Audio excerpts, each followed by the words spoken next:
జోగిపేట పట్టణం తహసీల్దార్ ఆఫీస్ పక్కన shaving shop ముందు వేప చెట్టుకు కళ్ళు కారే దృశ్యం కనిపించింది. ఈత చెట్టుకు కళ్ళు రావడం వాస్తవమే, తాటి చెట్టుకు కళ్ళు రావడం వాస్తవమే. కానీ జోగిపేట పట్టణంలో వేప చెట్టు కళ్ళు కారే దృశ్యాన్ని చూసి ఇది ఎల్లమ్మ తల్లి యొక్క దీవెనలు ఆశీర్వాదంతో వందల చెట్లు ఉన్నప్పటికీ కొన్ని చెట్లకి ఇలా కారడం ఆ తల్లి యొక్క దీవెనలని అంటున్నారు. ఆ చెట్టుపై ఉండడం వల్ల ఆ యొక్క కళ్ళు కారడం జరుగుతుందని స్థానికులు తెలిపారు. ఆ చెట్టుకు ఎల్లమ్మ చెట్టు కాదు, దీవెనలు అందిస్తూ ఆ చెట్టుకు స్థానికులు పూజలు కూడా చేయడం జరిగింది.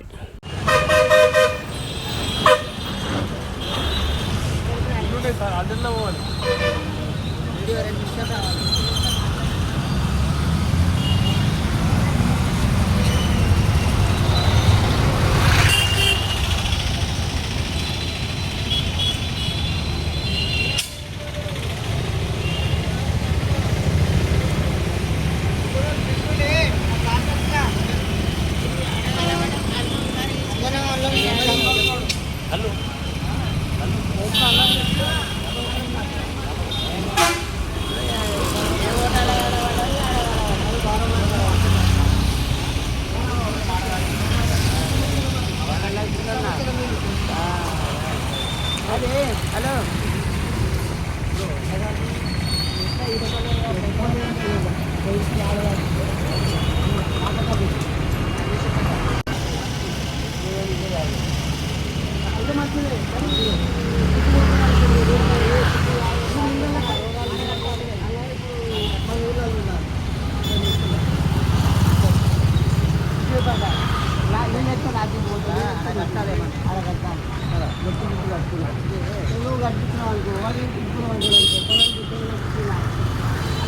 అన్ని బాధలే.